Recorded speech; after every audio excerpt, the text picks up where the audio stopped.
What's up, guys? Sorry, I had to make a phone call. I have bone spurs in my face. Good thing you're not... You're going to use that to get out of Vietnam or what?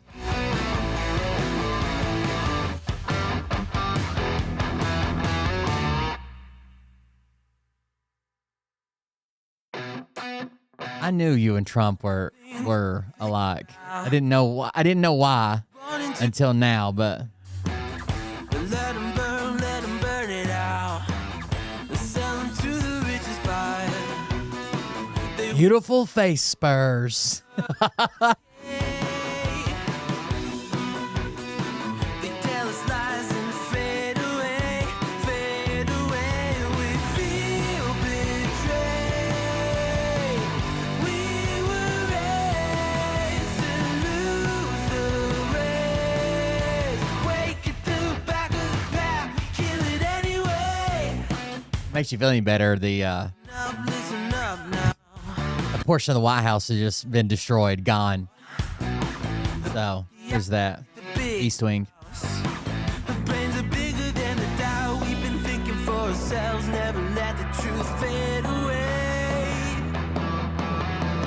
This is bigger than ourselves. We won't let the world burn away, burn away. We feel betrayed. We were raised to lose the race.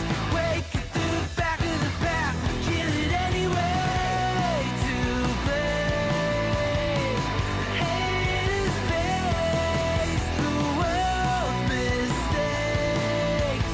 Wake it through the back of the Yeah, it is. I think they should have preserved as much of it as they could, which that section I think has been around since like the 40s or something. When was, hold on.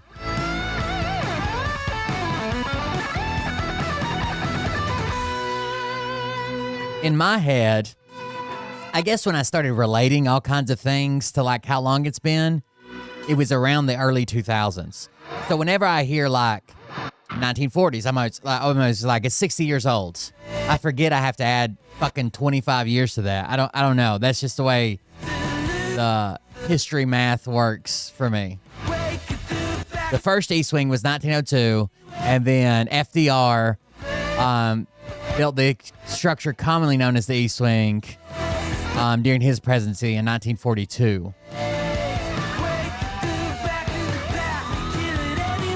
Before 1942, it was just called the East Terrace. It was only an entrance.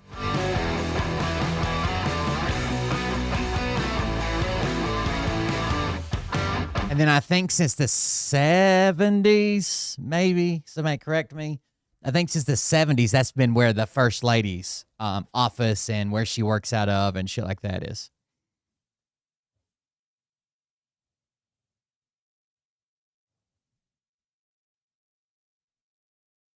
Yeah, I covered that on the show. They need a permit to tear it down, too. It's just his fucking goddamn little cocksucking friend that hands him all his EOs is like, oh, we've never had to do that before. Oh, shit, stop. What are you doing? Hey Daddies, it's me, the Linda Binda from TikTok. I wanted to make this video because I wanted to thank you for watching Cold Beer Confessionals with Will Bird. I think that's just incredible. I've watched a few episodes and I'm just like very intrigued. But you know what I'm most intrigued in is Big Daddy's meat stick. I heard that it's very thick, like a good old German sausage. You know, Linda and her coochie loves that. Oh, never mind. Let's not go there. Anyways, I hope you have a good show and enjoy it as you can. There's a lot of weird things that go on, especially when it comes from the realm of Linda Bindaland. So, enjoy the show. Thanks for watching. Peace out. Welcome, everybody. I'm Will Bird. This is the Cold Beer Confessional. Thank you for joining us. Thank you for being here. What's up? What's happening? Did anyone do that call thing that was on the No Kings website Tuesday evening or know what it covered? I don't even know what you're talking about, so I must have missed that. Thank you guys for joining us. I'm Will Bird. This is Cold Beer Confessional. Thank you for the donation from Jennifer donated 12 six-packs. It says only 12. I said 10 plus 10 from the donations last night. Thank you very much. That was after, that was after we were done with the show, but thank you for the donation. I appreciate it. What do we want to talk about first?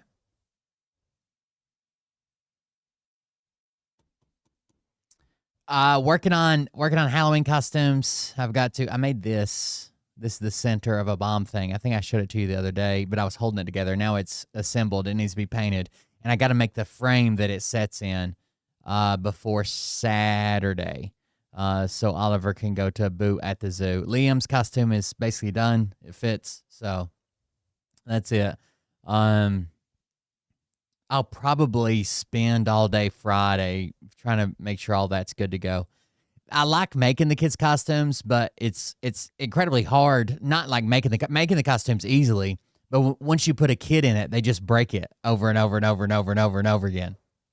So I try to make it with that in mind, that my Ollie won't break it accidentally. He's not doing it on purpose, but kids run and jump and swing and throw stuff around, so it's got to be kid proof. If you're doing like cosplay and making something for like an adult, you can be like, hey, you got to be super easy with like this arm part or this leg part because, you know, it's extremely fragile. If you're doing it with a kid, you're just fucking done, dude. Even if you tell them like, hey, be careful around this, that's the first thing they're going to smash immediately. So I'll probably work on that Friday. Been working on the campground. Got a bunch of supplies, breaker boxes in. Some of the breakers. We got to get stuff ready for an electrician inspection, so they'll put our meter back in and throw power back to the office, which also is the bathrooms. So see how that works. I spent most of the day, I'm covered in sawdust right now. I spent most of the day just boarding everything up with like our doors washed out, and they're like, you know, double French doors. So I spent most of the day just boarding that up to make temporary doors out of plywood and shit. But either way, let's start here. This is an old video, but the reason we're watching this old video is because there's an update. Okay. So let's see this. Let me get audio going first. This is a year old, but we have an update. You're on my place. Get the hell out of here now. I'm taking your head off. Now, you understand that, son? So this is a 76-year-old man who is very upset that the cops are on his property without a right to be. Turn around, play change behind your back. No. Turn around and play change behind your back. Get the hell off my place. Welcome back to the Civil Rights Lawyer channel. We're looking at some body cam footage from Oilton, Oklahoma, where a police officer comes onto this man's property. He's a 76-year-old veteran. He demands that the officer leave his property. The officer refuses and instead ends up using physical violence against this man. The Oilton police say it's unfortunate that the event had to take place, but they believe that this officer acted according to his training. I did some digging into the Oilton, Oklahoma Police Department. You're really not going to believe it. Or maybe you will. I did see the story about the NFL players the NBA players. And there's people that have been claiming this for years. But it's easy to shave points. I think it's easier to shave points in basketball than it probably is in baseball, except unless you're the pitcher and you just want to lose, or in football, especially. The part that I don't understand from the story, okay, is that it says that these people were involved in allegations of cheating in high-stakes poker.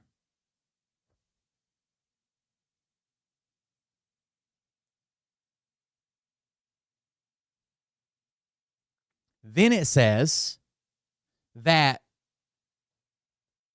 they netted more than like $7 million from rigged games.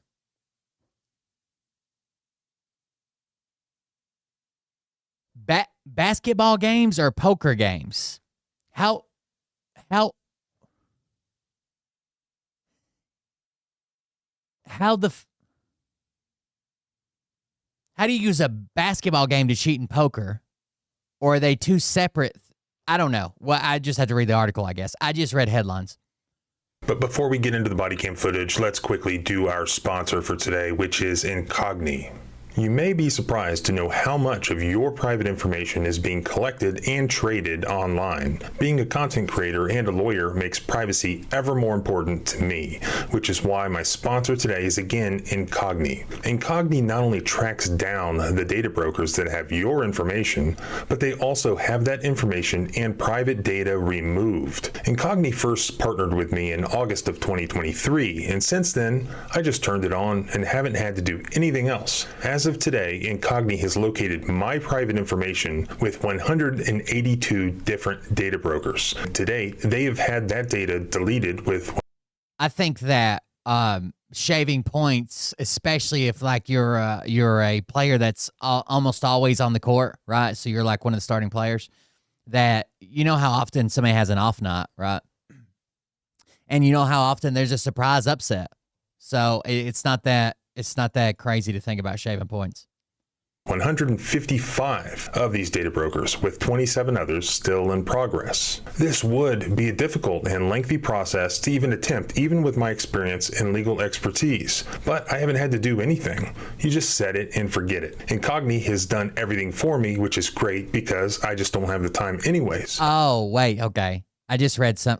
I want to watch this video, these two videos first, then we'll talk about it. I really do use Incogni and highly recommend it. So check out Incogni using the link below or go to incogni.com/civil to get an exclusive 60% off an annual Incogni plan just for my viewers. Again, check out Incogni using the link below or go to incogni.com/civil to get an exclusive 60% off an annual Incogni plan. Now let's get back to the video. You're gonna be the one's gonna be the one who loses, okay?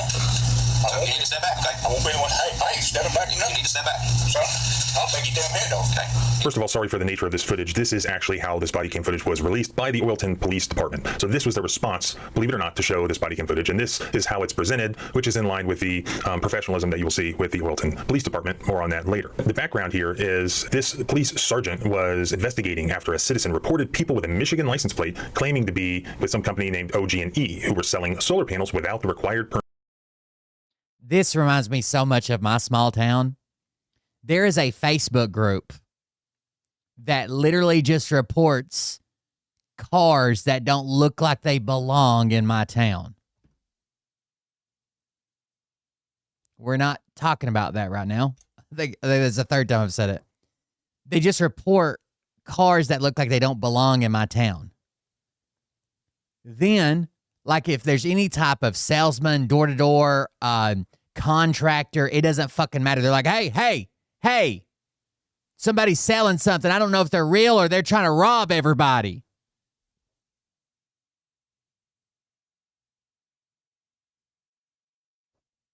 All the time. The things that I always see on there is someone's always asking on these local Facebook groups, someone's always asking, is the dump open? Where we live, only the people in the city have trash collection. Everybody else has to take off their own trash to a place called the dump. 2, they'll say, did anybody just hear that boom? Sounded like it come over from such and such. And then people will start talking about it. And then the third thing is vendors, cars that don't belong, contractors working. And for some reason, they always jump to the conclusion. Like, I don't know if you guys are aware of this, but there's like a group that goes around and gets college kids to help them with their tuition. They have them sell magazines and books and sometimes encyclopedias and all kinds of shit, right? They sign you up for things. And they do like a door-to-door thing. They're like well-dressed, clean-cut, college kids. A lot of times they'll be wearing like a dress shirt and a tie. And people on Facebook be like, I think these guys are scoping out houses to rob them later. And it's just some college kid trying to sell fucking magazines to pay for his tuition. Like, I don't know. It's insane. I'll have to let you in on some of the local Facebook groups sometimes.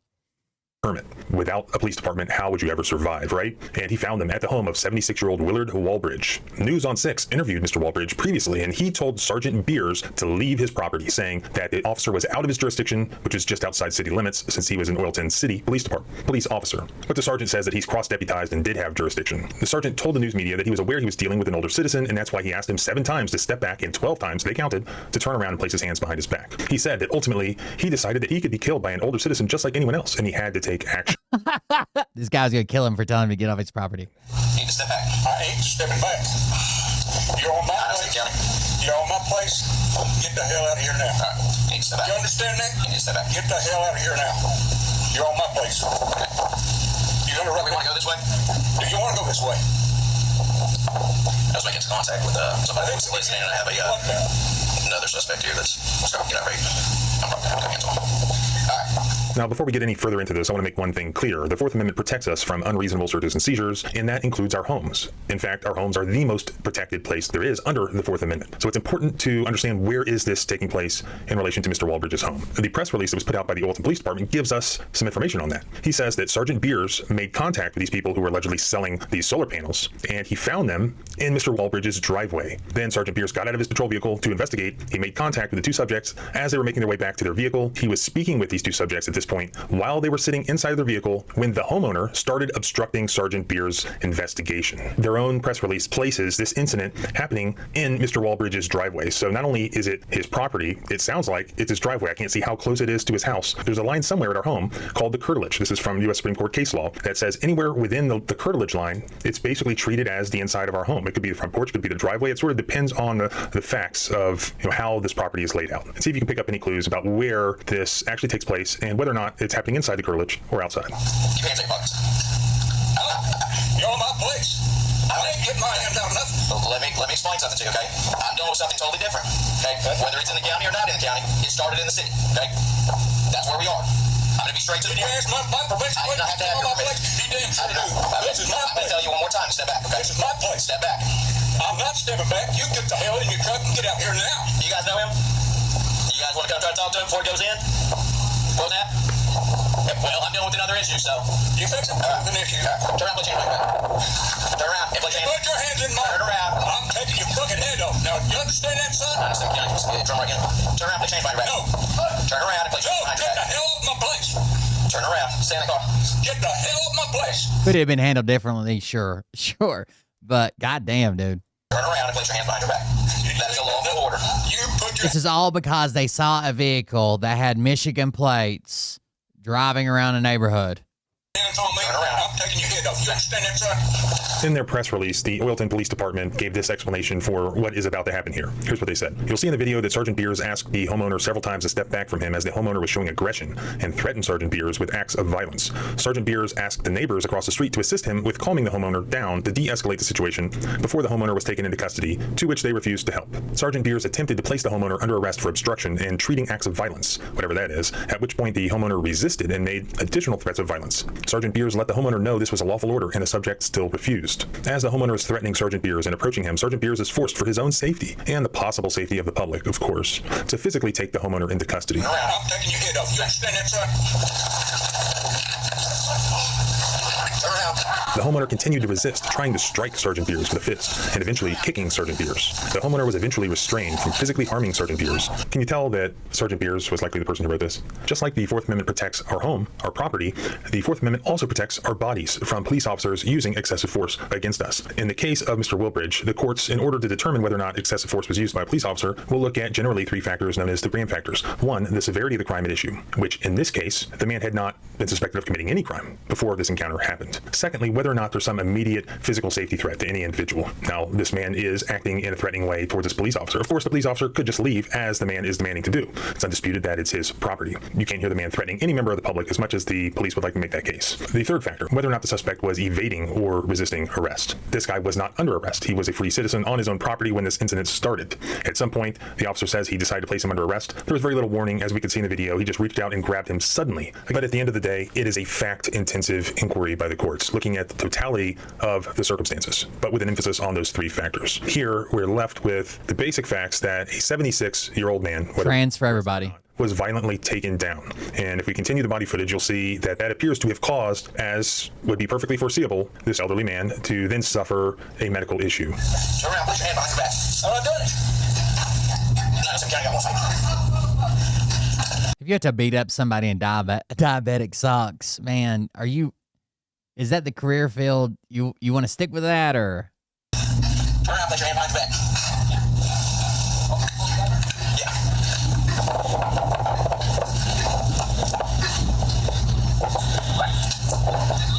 Well, your husband does not want to listen. All right, listen. What's going on? He doesn't want to listen. Is that within your rights to fucking assault somebody if they don't want to listen to you? Turn you around. We're going to cuff you up. You got to uncuff him.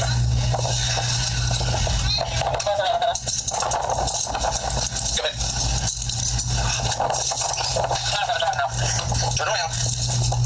Guys, tonight when you get the system. Just make sure this other guy's back here. You need your nitro? Yeah, he needs nitro. They're coming. You need your nitro? 91. Go ahead and start with medical. So he believes he's having a heart attack. Hey, stay with me, okay? I'm gonna roll you back this way. That's the only reason to take nitro, ever. I'm gonna roll you back this way. It actually gives you a fucking nasty-ass headache after you're done with it. Hey, don't get that. Tell him to grab his nitro.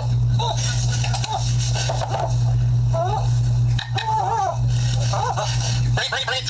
I know. And here we get a pretty good view of where this is happening in relation to this man's home. Since this nitro is coming out of that house, that must be his home. So here we're sort of on the side of his driveway where there's an exterior fence backing up to the public right of way. There appears to be a car parked in the driveway. That may be the people who are selling solar panels. They don't have the proper permit to be selling solar panels inside city limits. Yeah, no,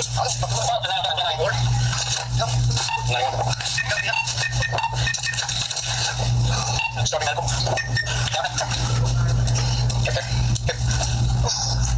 Oh, dog's taking a piss on the fence. This just hit the news 2 days ago, but when I did some research on the Oilton Police Department, if you just go back 4 months ago to when they were in the news, I was kind of shocked to see this. City of Oilton hires police chief after a recent lack of patrols. And then this, Creek County City hasn't had police force in weeks. So this is a TV news report about the Oilton Police Department that just sort of disappeared. In a Fox 23 exclusive, we've learned Creek County City hasn't had a police force now in weeks. This reporter literally walks in the police department, the place isn't secured, nobody's there. The door was unlocked, but no one was there. We were able to see keys to police units, computers, police files, and other equipment. They don't have a police department at all. This was just 4 months ago. So apparently they had gone through like 9 different police chiefs in just a few short years. This begins to explain how we ended up in a situation where we are, with the department defending this officer's actions, probably because that officer was writing his own defense in his own press release to the media. I don't know that for a fact, but it sure reads that way. Here are the important facts. This was a 76-year-old man. Violence was used against him on his own property after the man had asked police officers to leave. So down to the very basic constitutional law, when police officers come onto your property, they're really only allowed to engage in a knock and talk if they don't have a warrant or they don't have voluntary consent, which they clearly did not have here. A knock and talk is a consensual encounter. So if they want to come on this guy's property, especially his driveway, I mean, they have to do it just like a Girl Scout would selling cookies. They don't have any. They're allowed to be there as long as you allow them to be there, basically. Rights greater than a Girl Scout selling cookies to remain on this guy's property. All right, let's go to update time. This was from a few days ago. You need to step back. I ain't stepping back. You're on my place. Get the hell out of here now. We'll jump through some of it because we don't need the... Get the hell out of here. Understand that, son? In that one incident, but for multiple standing on his own property, and oil police shocked a lot of people, including me. You put your hands on me, Turn around. I'm taking your head off. You understand that, son? A 76-year-old man standing on his own property in Oilton, Oklahoma, attacked by the very officer who was supposed to protect him. We broke that story right here on this channel, and that video ended up being seen by over 1 million people. Well, now there's been a major update. That same officer, the one from the video, has now been criminally charged, and not just for that one incident, but for multiple crimes, and one that is much, much darker. So let's take a step back and go through what's happened since then, and talk about what this means, not Imagine that. just for that 76-year-old man, but for police accountability in small-town America. Let's rewind to early 2024. Oilton is a tiny town, just over 1,000 people tucked into Creek County, Oklahoma. It's the kind of place where everybody knows everybody. But on one quiet day, a 76-year-old man named Willard Walbridge ended up in the news for all the wrong reasons. Footage surfaced showing Oilton Police Sergeant Joseph Beers, yes, that's his real name, confronting Walbridge outside his home. The situation escalated fast. Right now, telling you, you're going to be the one that's going to be the one that loses, okay? So you need to step back, okay? I won't be the one. Hey, I ain't stepping back. You Nothing. need to step back, Son, I'll take your damn head off. okay? You need to step back. I ain't stepping back. You're on my Madison place. County. You're on my place. Yes, Get the hell out of beers. here now. All right, you need to step back. You understand that? You need to step back. Get the hell out of here now. You're on my place. Okay. You gonna? Do we want to go this way? Do you want to go this way? I was making contact with somebody who was listening, and I have another suspect here that's starting to get irate. I'm probably going to go hands on. All right, keep your hands in your pockets. No, you're on my place. I ain't getting my hands out of nothing. Let me explain something to you, okay? I'm doing something totally different, okay? Whether it's in the county or not in the county, it started in the city, okay? That's where we are. Oh, I forgot we could skip through this. I was watching it again. Oh, stand that, son. They're coming. Take your head off. No, you understand that, son? Turn around and change my rep. No. Turn around and place your Get the hell off my place. Channel. We're looking at some body cam footage from Oilton, Oklahoma, where a police officer comes onto this man's property. He's a 76-year-old veteran. He demands that the officer leave his property. The officer refuses and instead ends up using physical violence against this man, identifying all the constitutional violations the officer was engaging in, especially considering his use of force against an elderly man, the location in which it occurred, during circumstances that Mr. Walbridge wasn't even posing a threat. Here are the important facts. This was a 76-year-old man. Violence was used against him on his own property after the man had asked police officers to leave. So down to the very basic constitutional law, when police officers come onto your property, they're really only allowed to engage in a knock and talk if they don't have a warrant or they don't have voluntary consent, which they clearly did not have here. Right. A knock and talk is a consensual encounter. So if they want to come on this guy's property, especially his driveway, they have to do it just like a Girl Scout would selling cookies. They don't have any rights greater than a Girl Scout selling cookies to remain on this guy's property unless they have a warrant. When this guy asked this officer to leave, he should have left. There was no emergency occurring thereon that would override the basic requirement for a warrant and the Fourth Amendment protections that protect our homes. An investigation about people selling solar panels without a permit is not going to qualify as an emergency or an exigency sufficient here.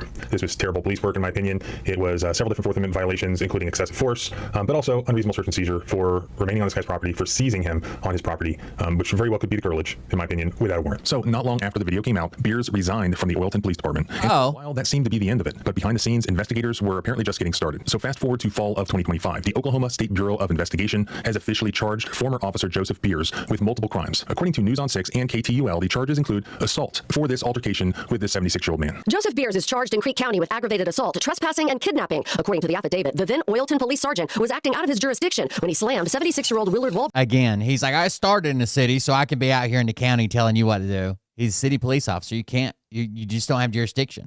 Jr. to the ground, causing a heart incident that hospitalized. Even when like a police chase like crosses county lines, a lot of times they'll get permission for like a cop to continue the chase, but now you're operating under their jurisdiction with permission, and still their jurisdiction is going to override it. So some other cop from that new county is going to make the arrest, even if you're there, even if you question them, even if you technically put the cuffs on them, that new county cop is going to make that arrest.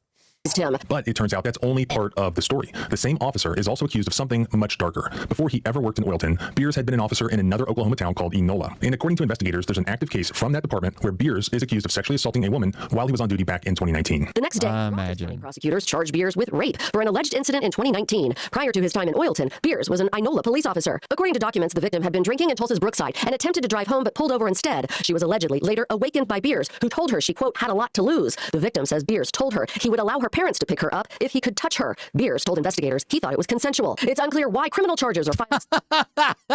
You got a lot to lose. And listen, I won't run this in if you let me, let me just finger bang or something. I don't know. Oh, I thought that was consensual. 6 years. That's not consensual. How much was known about the alleged rape when Beers got the job in Oilton? When that original video came out last year, people asked why. Of course, that's probably a lie. He didn't think it was consensual. He knew what he was doing and the dynamic and the power involved and the favors that were given. But imagine if he did think that was consensual. How many other times has it happened?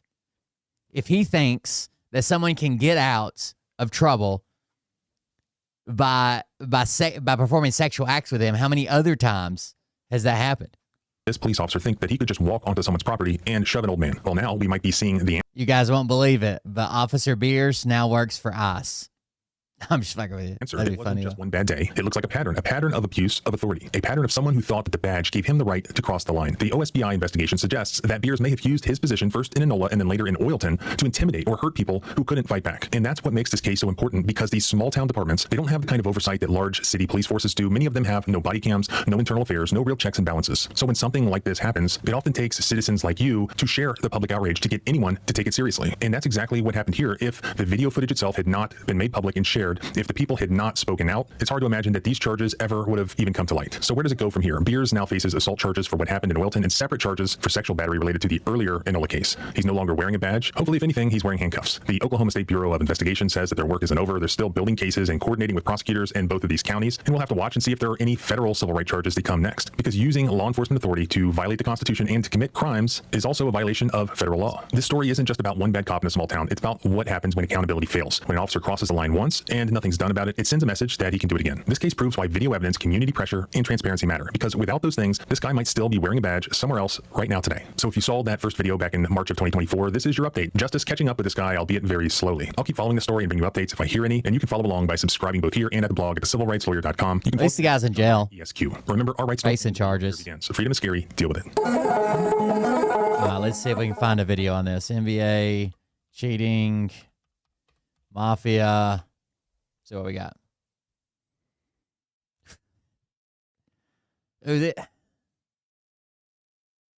What the fuck is happening? What? And for him, what a time to be alive, bro. Should tell you the importance of this historic case. I'm Christopher Rea, the Assistant Director in charge of the FBI New York Field Office. Today, as you've heard, our office conducted a massive nationwide takedown from 2 indictments of 34 defendants for their alleged involvement in 2 separate illegal poker and sports betting schemes where, as you heard, the odds were rigged in their favor. Among these defendants are 13 members and associates of the Bonanno, Gambino, and Genovese crime families, to include capos and soldiers from these families. Additionally, as you heard, current and former... I like having Cash Patel there, okay, up front, right there facing the audience. He can keep one eye on 2 different people, right? He's always looking. His eye's always wandering. We don't have to worry about somebody sneaking in. I like that. NBA coaches and players are also implicated, to include Chauncey Billups, Damon Jones, and Terry Rozier. 3 of the named defendants are charged for their alleged roles in both schemes. This alleged illegal gambling operation hustled unwitting victims out of tens of millions of dollars and created a financial pipeline for La Cosa Nostra to help fund and facilitate their organized criminal activity. Victims were attracted to play alongside well-known professional athletes and coaches like Chauncey Billups, only to be unknowingly deceived through rigged shuffling machines, fixing the odds in their favor. Yeah, so apparently they had machines, like the shuffling machine that most casinos use, had some extra software in it that was reading the cards, predicting the deal, and could tell it would tell somebody off-site who had the best hand. They would get in touch with somebody called the quarterback at the table that would let the other players know who had the winning hand. Favor, as alleged, and as you just heard from the U.S. Attorney's Office. This alleged scheme wreaked havoc across the nation, exploiting the notoriety of some and the wallets of many. So what I was wondering earlier is how this related to poker. It seems like they were using these big names to draw in wealthy people and saying, hey, you can play with NBA legend, blah, blah, blah, play poker. Come on, play with us. To fund the Italian crime families here in New York. Let me be clear about this fact. The FBI has not and will never take their eye off the ball when it comes to Italian... Well, unless it's Cash Patel's one eye, right? Cash Patel could always have one eye on the ball.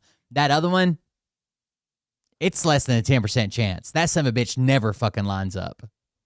Organized crime in the city, specifically the LCN and the 5 families here in New York. We are not going to permit any criminal enterprise, whether it be Italian organized crime, Asian organized crime, Eurasian organized crime. We are not going to permit any of those organized crimes, families, and organizations to operate in our city or our country, as evidenced by the 11 states that were also participating in this operation today.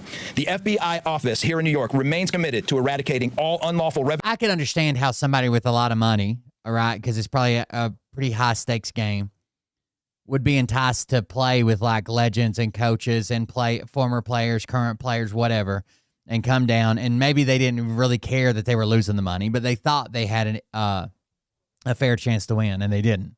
Revenue streams fueling this criminal activity. As with most cases we work, this is only the tip of the iceberg for the FBI and the U.S. Attorney's Office.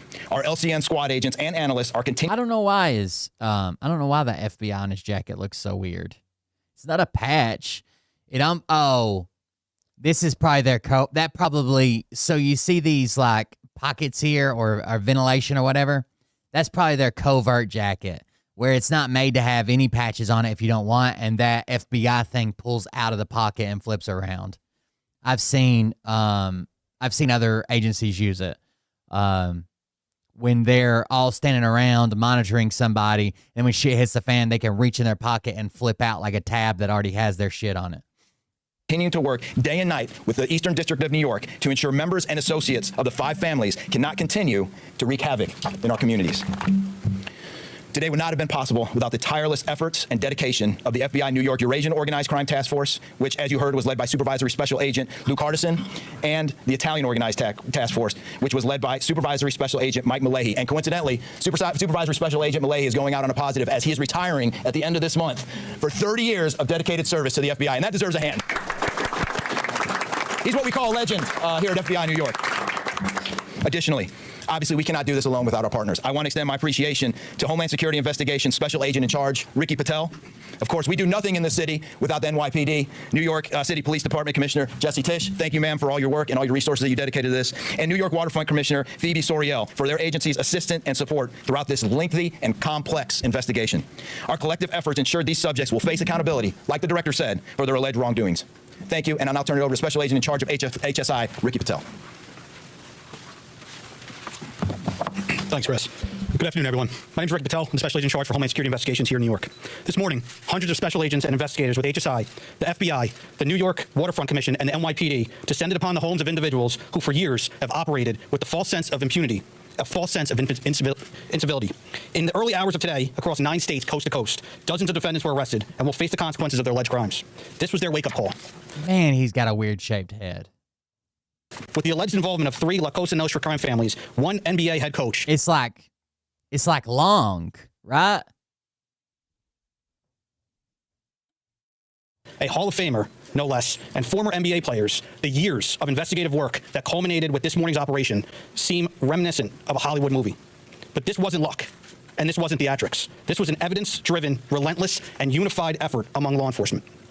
Through what we have dubbed Operation Royal Flush, HSI New York. His eyes match more with J.D. Vance. I can see the eyeliner from here. Along with our task force personnel from the Waterfront Commission, first uncovered the scheme more than 4 years ago. Agents and investigators dedicated countless hours and sleepless nights in identifying the criminal network, dissecting communications and patterns, and following the money with precision. We built a case, piece by piece, and what we discovered was a sprawling criminal enterprise that utilized cutting-edge technology and various methods of deception to dupe unsuspecting gamblers into paying up so that these defendants could cash out. As alleged, this sophisticated conspiracy cheated victims out of at least $7 million and placed the public and the defendants alike at risk. This case involved global reach, financial depth, and the patience to dismantle complex financial criminal enterprises from the inside out. When criminal organizations attempt to launder profits through our country, HSI connects the dots and shuts it down. To anyone who thinks intimidation, fraud, or violence will shield their profits, understand this. If you are exploiting our communities, expect HSI and all of our law enforcement partners at your door. I would like to thank all our partners here today. Obviously, the United States Attorney's Office. I've never seen... Look at this. This is a world-class frown. How's he even make that face?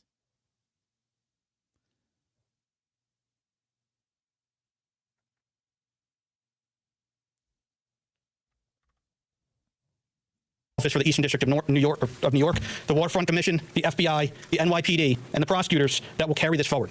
Today's arrests are not an endpoint. They are the start of accountability. Thank you, and I now turn it over to the police commissioner. If I had to pick any 2 guys on this screen being related, it would 100% be this guy has to be cousins with this guy, right? There's some type of link there.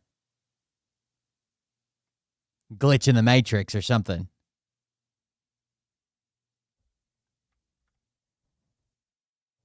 Jessica Tisch.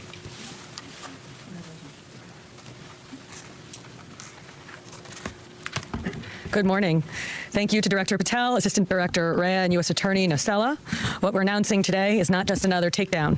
It's the result of more than 2 years of coordinated investigative work by the NYPD's Joint Organized Crime Task Force and the FBI. 2 cases that exposed criminal networks led by 34 individuals who believe the rules did not apply to them.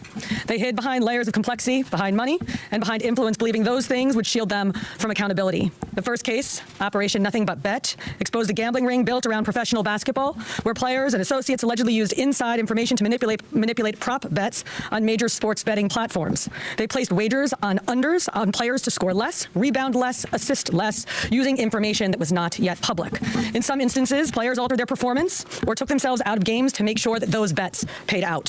One example occurred on March 23rd, 2023 in Charlotte. Terry Rozier, an NBA Oh, that would be pretty easy, right? You could bench yourself, say you have an issue or don't feel, you're having a bad night or whatever. Bench yourself and definitely hit an under. Now with the Miami Heat, but at the time playing for the Hornets, allegedly let others close to him know that he planned to leave the game early with a supposed injury. Using that information, members of the group placed more than $200,000 in wagers on his under statistics.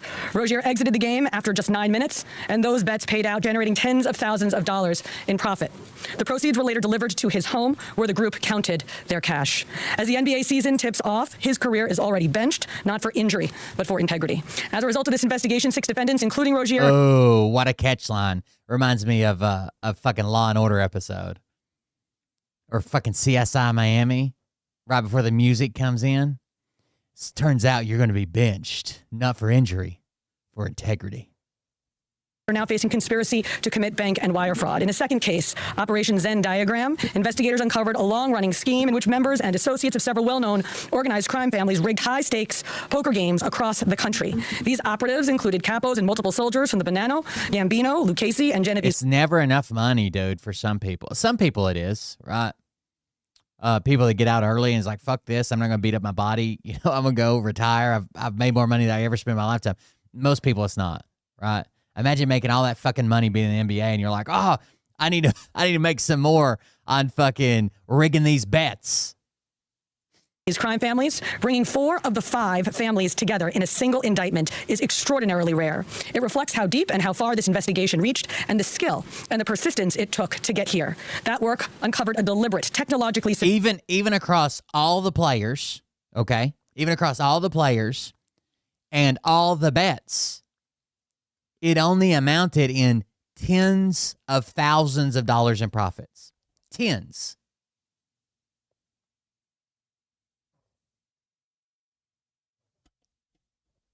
Sophisticated operation designed to carry out their crimes. They used custom shuffling machines that could read the order of cards, barcoded decks, and hidden cameras built into tables and light fixtures. The organizers also enlisted well-known public figures, former and current NBA players and coaches, including Chauncey Billups, the head coach of the Portland Trailblazers, an NBA champion and a Hall of Famer, to make the games appear legitimate. Victims believed that they were sitting at a fair table. Instead, they were cheated out of millions. One victim in particular lost $1.8 million. In total, losses exceeded $7 million and continue to climb. And when people refused to pay, these defendants did what organized crime has always done. They used threats, they used intimidation, and they used violence. It's the same pattern that we have seen for decades. Traditional mob enforcement methods combined with new technology to expand the reach of their operations. Now, with the unsealing of today's indictment, 34 individuals are facing charges including robbery, extortion, money laundering, wire fraud, bank fraud, and illegal gambling. I want to commend the That must have been one of those sealed indictments that Q was talking about. Work of our detectives from the Joint Organized Crime Task Force and their dedication to these cases. Shaq's got to pay child support. That's right. Captain Ruben Pagan, Sergeant Chris McGuire, Detective Alexander Creamer, Detective James... I'm not going to lie. Like, if I was retired and they're like, hey, we just want you to stand in for a commercial, I would do that in a heartbeat. McCullough, and of course, our Chief of Detectives, Chief Kenny. As part of these investigations, our members recovered and reviewed thousands of hours of video, conducted extensive surveillance on illegal gambling locations across the city, and executed more than 24 search warrants on electronic records that revealed the true extent of this conspiracy. Once again, the work of our detectives, together with the FBI and the U.S. Attorney's Office, closed those gaps before they could widen further. The NYPD is proud to stand with each of you today, as these cases represent the kind of partnership that defines modern law enforcement agencies, sharing intelligence, coordinating resources, and moving as one team. Thank you. If anyone has any questions that they'd like to ask, now's the time. I had a question about the no one's mad at you. The investigation. Let's not start that. Did that lead into the discovery of the other? How can you talk more about the link between the two? I'm not at liberty to discuss either the background of the investigation itself or the investigation as it continues. So I'm afraid I can't really explain to you other than the fact that both cases have been unsealed today, and there was an overlap that has been discussed already with respect to certain other defendants. Yes. Jonathan Porter claimed that he had a gambling addiction. Did Rozier or Billups or David Jones claim the same thing at all? With respect to any allegations or defenses that have been made by any of the defendants, they will have their opportunity to present them in court. We're not here to air those at this time or to discuss them. Yes? You said the investigation is still ongoing. There seems to be several players referenced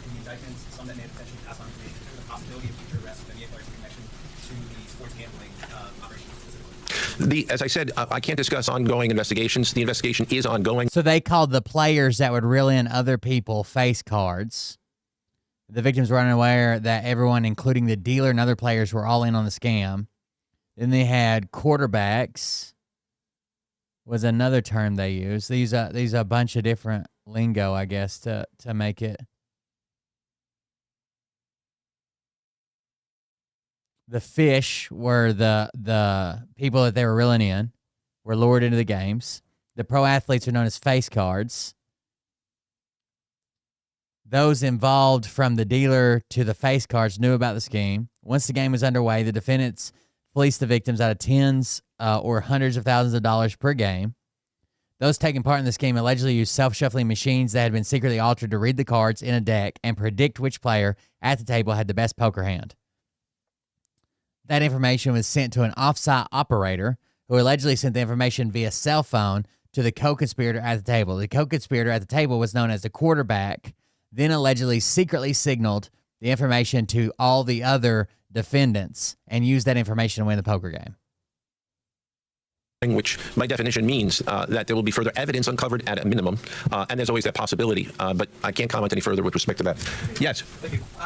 Director Patel, you had said in your comments, we're going to take heat for this case. Why do you say that? These idiots took a picture of an altered Deckmate 2 shuffler that looks like it has some extra boards on top of it. They took a picture of the altered shuffling machine. Why would you do that? And stored it on their iCloud account, and then the FBI just pulled that down from there. The defendants allegedly used a kind of poker chip tray that secretly read cards with hidden camera to analyze the chips that were in use. They also allegedly used special contact lenses or eyeglasses capable of reading pre-marked cards, so you could tell where all the aces were, king or face cards or whatever. And an x-ray table that could read cards even when they were placed face down, according to the charging documents.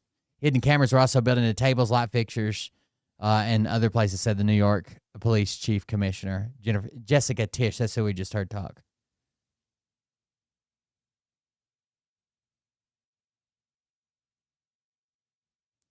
Members of the organized crime families only got involved because they had pre-existing control of non-rigged but illegal poker games in New York City. They worked to organize the games and took a cut of the proceedings, of the proceeds. According to Nocello, they also allegedly worked to enforce the collection of debts. The games created financial pipeline for La Cosa Nostra, the mafia, to help fund and facilitate their organized criminal activity. Shell companies and cryptocurrency. We got the crypto president, right?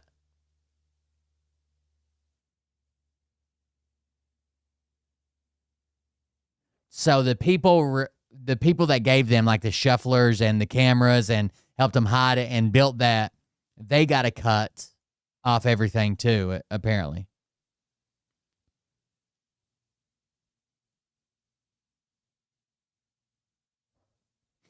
And what efforts might you take to counter that?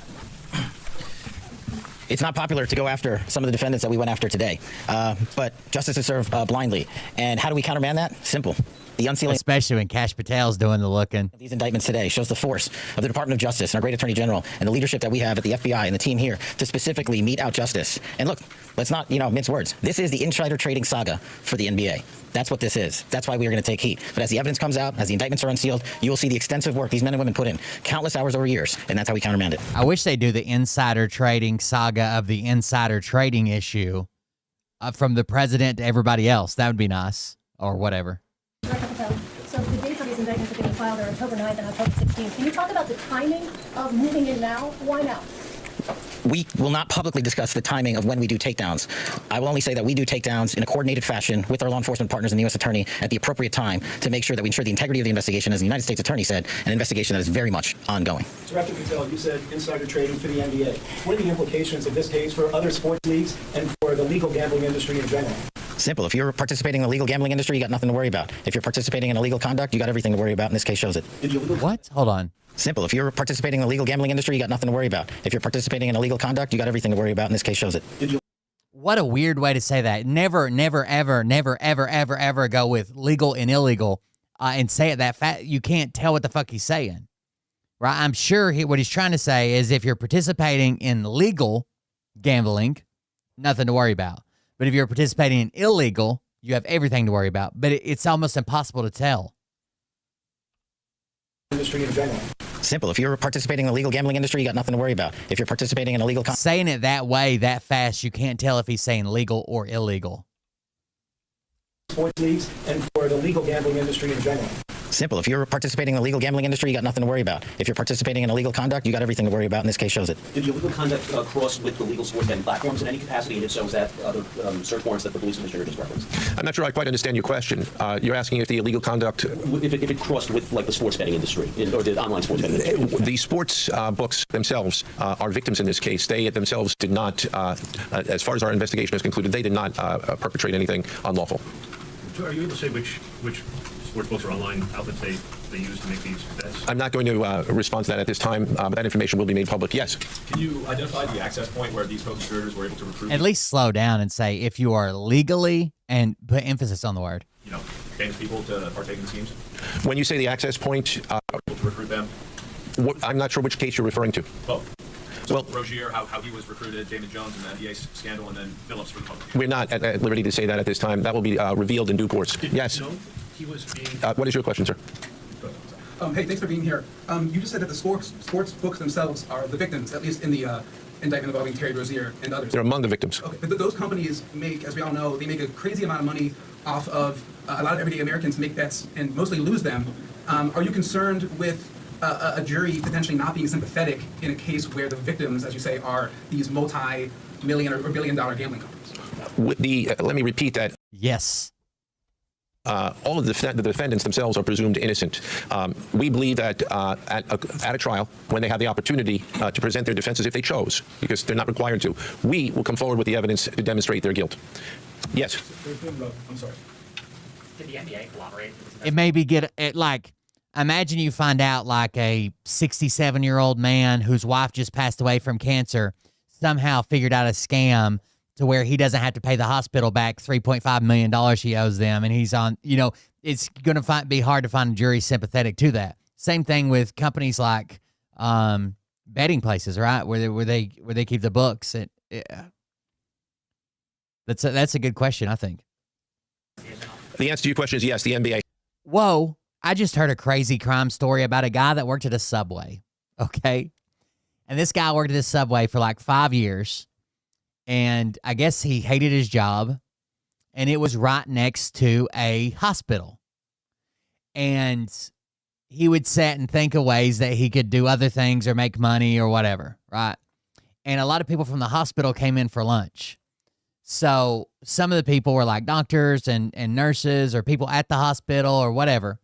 So one day he's sitting at his job at Subway, and he thinks, man, what if I just made a medical sounding company and sent an invoice to the hospital saying you owe me money from such and such laboratories?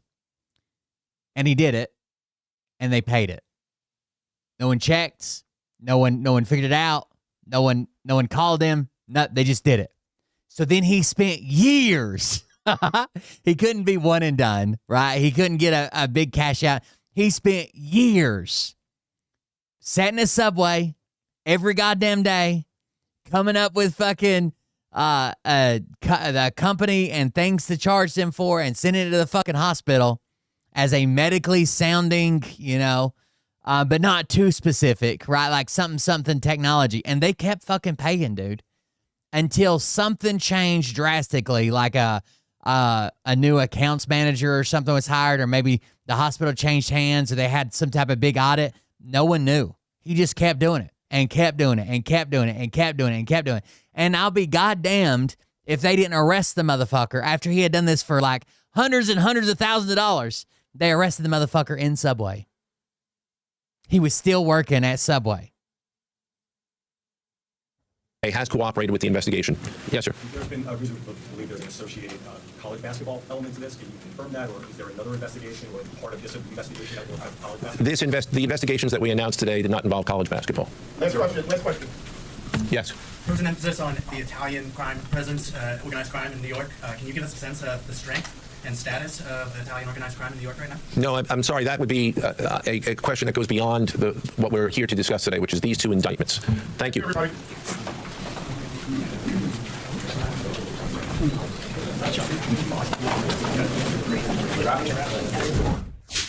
We were just listening in there to that press conference here from officials. FBI Director Kash Patel alleging NBA gambling scheme involved. He named his company Surgical Innovations and sent fraudulent invoices to the hospital next door for 2 years. The hospital paid him $712,000 for supplies and services that never existed.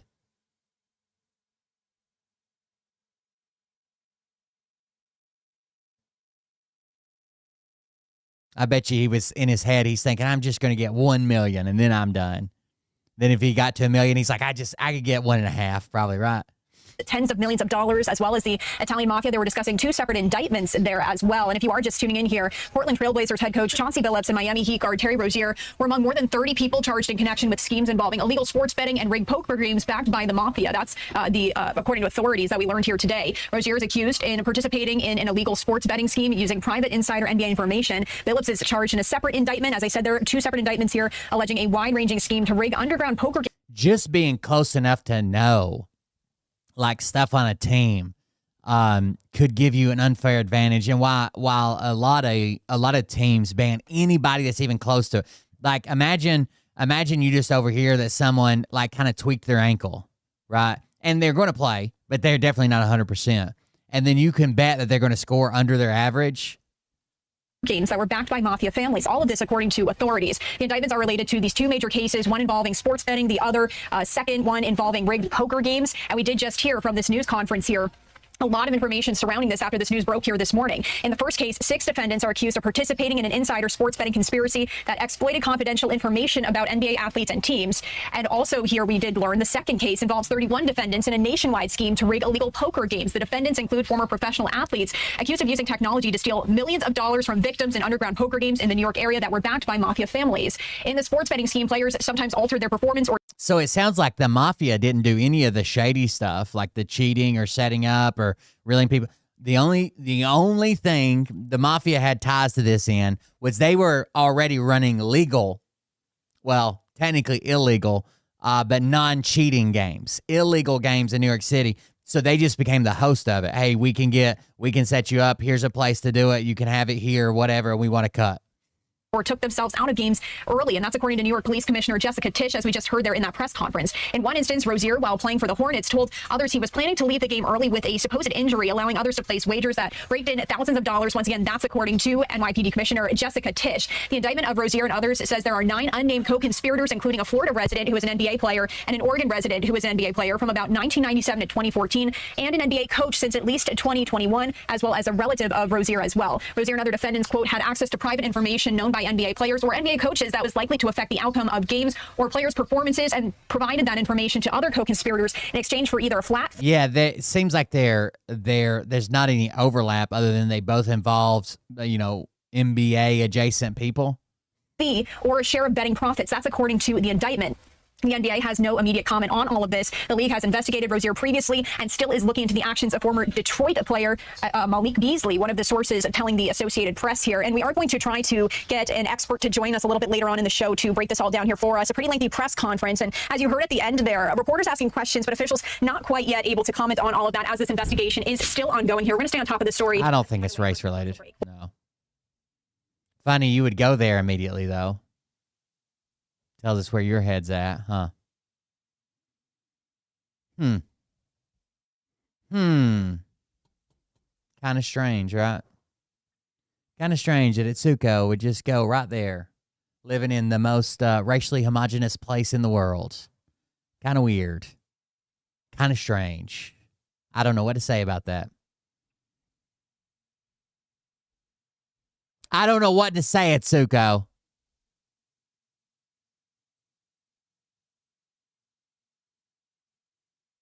I hate when you put me on the spot like this. You want to see Trump flip out? Hold on.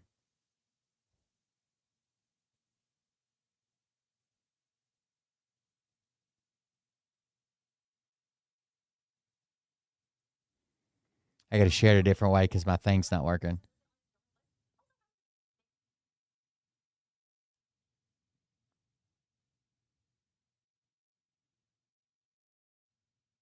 Bum ba dum bum ba bum ba dum bum ba.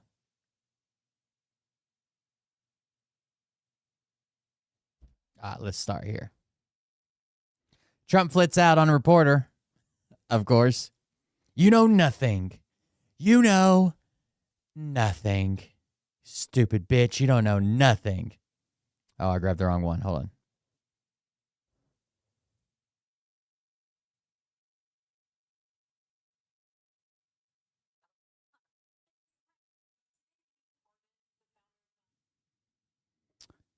Bum, ba-dum, bum, bum, ba-dum, bum, bum, ba-dum, bum, bum. That'll work. Caitlin Collins. The one that, what's her name, that does the impressions of Carolyn Levitt's always like, Caitlin. This is Caitlin. Caitlin Collins.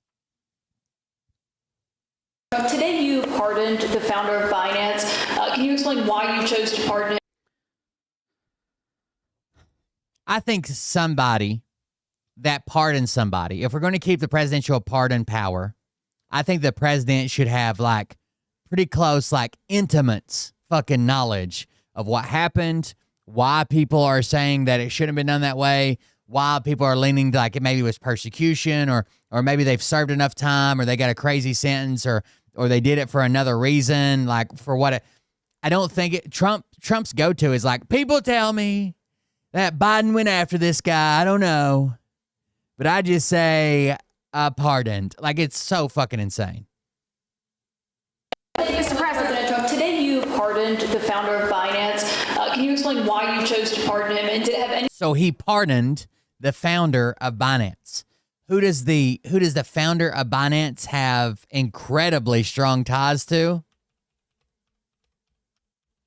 His kids that are all in crypto now, right? That are all in fucking crypto and are setting up crypto exchanges and networks and meme coins and everything all around the world. The guy basically bought a pardon. Why you chose to pardon him, and did it have anything to do with his involvement in your family's... Why did you choose to pardon this guy, and does it have anything to do with his involvement with your family?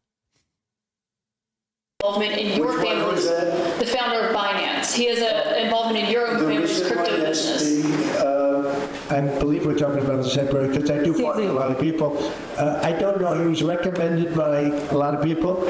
A lot of people say that. Are you talking about the crypto person? Yes. A lot of people say that he wasn't guilty of anything. He served 4 months in jail. A lot of people say he wasn't guilty of anything. He pled guilty.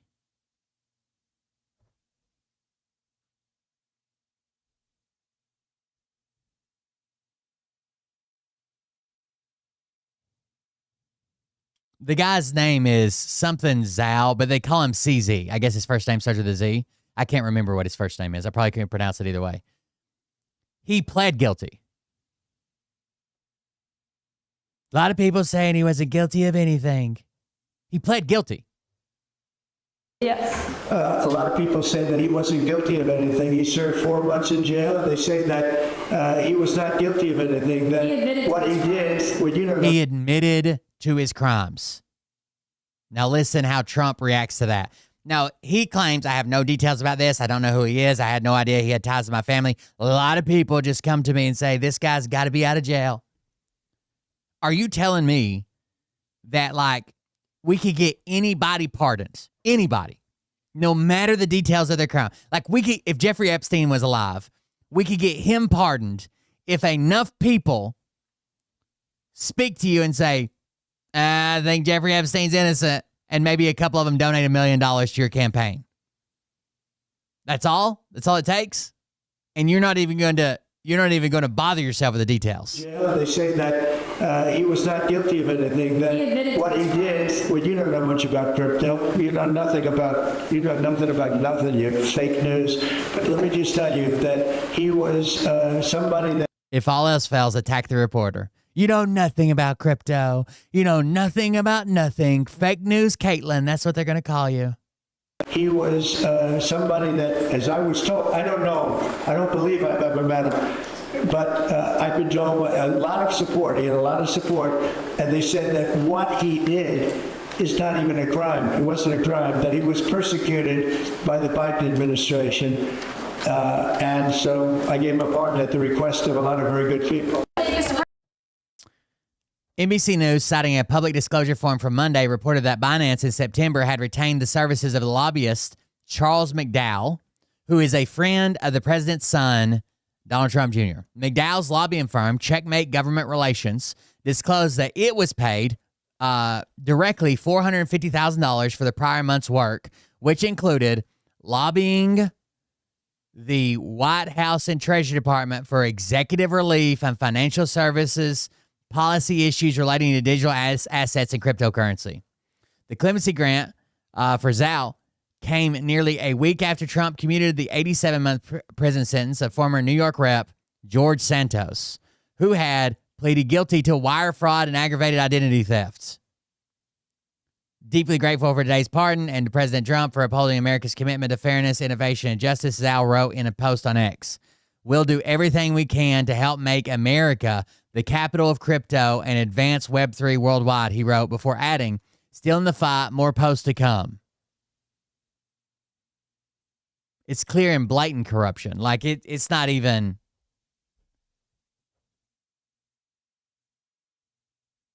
I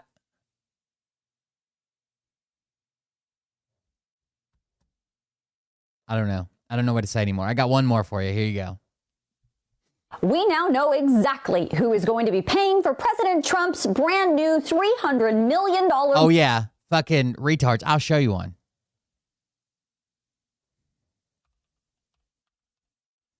Fucking retards are still showing the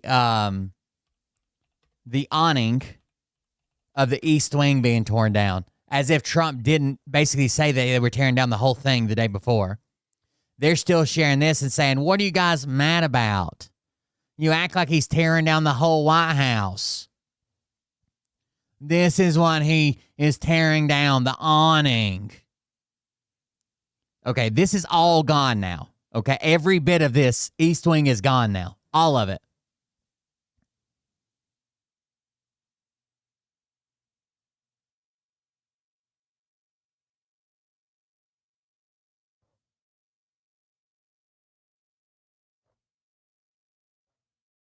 It's all gone.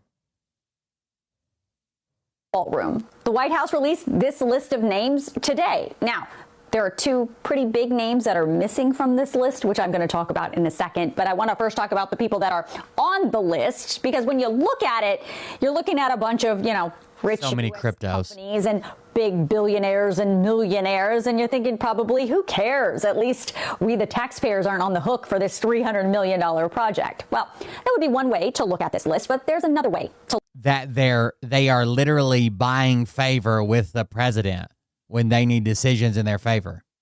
Duh. look at this list. And before I share that with you, I want to explain why generally public projects are not fully funded by private donations. Now, I'm not saying it never happens, but it's kind of rare, and there's a reason why it's rare. The U.S. government, your state government, heck, even your local government uses public taxpayer money to fund projects so that the ownership of that project, whether it's a federal highway or a public building like your city hall or even like a public library, belongs to the people. It serves the public need and follows a transparent process, and you, the public, get a say in how that public facility is constructed and operated with your money. Now, that doesn't happen with private business. And there's one more pretty big reason for not using private money to fund public projects, and that is to avoid even the appearance, the waft of quid pro quo, meaning buying favors or buying special treatment. Now, I'm not saying that any of that is happening with this new Trump White House ballroom or with any of these specific donors. One of the first things Trump did was allow companies overseas to fucking bribe people. And he says that's the way business works. Then he comes and says, well, we're running this like a business here. What the fuck do you think he's doing? Time, of course, will tell what happens and what they are or are not getting out of their donation. So now that you know why public projects aren't usually funded by private donations, let's look at that list one more time. Again, here's the list I showed you at the beginning of this video. But now let's put the list into categories. Categories like tech and media, crypto, big business, and known large donors to the Republican Party, GOP super PACs, and Donald Trump's campaign. Now, almost all of these companies and people have some kind of business with the U.S. government or want some kind of business with the U.S. government. Most of those tech CEOs were basically in the front row of Trump's inauguration. They are all now heavily involved in other government projects like the president's AI initiative, but they also want to make sure the federal government doesn't come down too harshly on the tech industry. Now, that's not an opinion. That is based on their own sworn testimony in front of Congress. As for the crypto section, in front of Congress, they're like, we don't want him to come down too hard on the tech industry, on our industry. Here, President Trump has said that he wants to be a crypto president, and the crypto industry sure wants to keep it that way, especially since presidents in the past have been very skeptical of the crypto industry. Now, let's you guys remember the Winklevosses? This section, the business section. We're talking about major sectors of our economy here, which of course the U.S. government regulates, like defense, oil, construction, energy, tobacco. They are all donating to this ballroom. And for the record, most of the businesses listed on this donor list also happen to be big government contractors. Contracts that they, of course, want to keep. Then, of course, there are the sort of big, wealthy donors that are known donors to the Republican Party or to President Trump's campaign. Now, some of these people happen to also be ambassadors who were appointed under President Donald Trump. You'll see on this list the Lutnick family. That means Howard Lutnick, our Commerce Secretary, who also happens to be privately a billionaire and CEO of the major financial services company, Cantor Fitzgerald. And then you'll see Kelly Loeffler and her husband on this list. Kelly Loeffler, of course, is the administrator of President Trump's Small Business Administration, and her husband just so happens to be the CEO of the parent company of the New York Stock Exchange. One more name I want to call your attention to on this list is the one at the very top, Stefan E. Brody. He is a biotech entrepreneur who also just so happens guilty of conspiring to trade with Cuba, denied a pardon by Biden. To have been convicted of a federal crime for conspiring to do business with Cuba, going around U.S. sanctions, which is a federal crime. Now, Mr. Brody attempted to get a pardon under President Biden, but President Biden never granted him that pardon. Now, I'm switching back to the original list of donors because the White House did not disclose how much money each of these people are donating to the ballroom. And there's two names that are missing from this list. I mean, it jumps out to me that they are not on this list. Number one is Elon Musk, President Trump's That's weird. close ally, the richest man in the world. He is not on this list. He is not donating to Trump's ballroom. And speaking of Trump, number two name missing from this list is Donald J. Wow. That's crazy. Trump, even though the president has said repeatedly that he is the one funding this ballroom along with all these donors. So if you want to see this list up close for yourself, I'm going to email it all out to you in tonight's Fact HQ email, so make sure you sign yourself up. We now know exactly who is going to be paying for President Trump's brand new $300 million. All right, guys, I'm out. Sorry it's a short show. I'm tired. Got a lot of work to do and get back on it. And costumes right now. I'm just wore out. So thank you all for being here. Thank you for the support. I hope I'll be back with a better show tomorrow. Thank you guys for joining us. If you want to support the show, do it at buymeacoffee.com/coldbeer. I also need to get my website working again. So thank you all. I appreciate it. We'll see everybody on the next one. Have a good night. Love you. See you. Bye.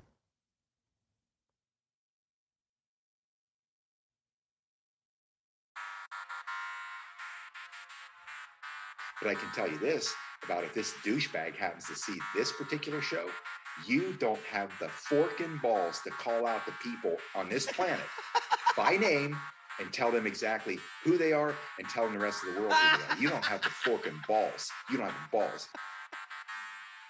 Okay, Scott. Here we go, I think I started some shit. Listen off, it's about to get lit. Get the place in the best, you know that stage is set. You better buckle up, cause you ain't seen none yet. Change the screen. I started some shit. Listen off, it's about to get lit. Get the place in the best, you know that stage is set. You better buckle up, cause you ain't seen none yet. And they say that I'm a lunatic. Well, listen, bitch, I came equipped with a quick wit and a 6th sense for the stupid shit. Where my true believer? Y'all need Jesus. Praise the Lord, head to the extreme. All these false fucking prophets who profit off of gossip. You ever had someone ask you a question that they should know that's just so fucking basic you just like freeze? Like he's King Kong, starving for Like I couldn't even wrap my head around I can quench that thirst, baby. the question I was being asked today. I was just like, huh? I'm confused. Told him if he did, he'd get fucking superpowers. Here we go, I think I started some shit. Piss him off, it's about to get lit. Get the place in the best, you know that stage is set. You better buckle up, cause you ain't seen none yet. Here we go, I think I started some shit. Piss him off, it's about to get lit. Get the placing them bets, you know that stage is set. You better buckle up, cause you ain't seen none yet. I used to find clues too when I was high on shrooms. I found myself a tunnel that led to Jason Q's bedroom. Open his closet, I found some of his meat rockets. I strapped them to my shoes and then I flew through the roof. I found myself in orbit strapped to an F-16. High on amphetamine with Trump in between. Put on a light coat of baby oil and saluted the troops. He tapped me on the shoulder and said, "This is gonna be it." Whoa, wait. Stop. What? I'll get my files. Wait, what are you doing? It's it. Stop. Hold on. Fucking stop. That was a pretty good back and forth, Mom Dommy. My mom's an alcoholic. Oh, give me a. Oh my God. Damn it.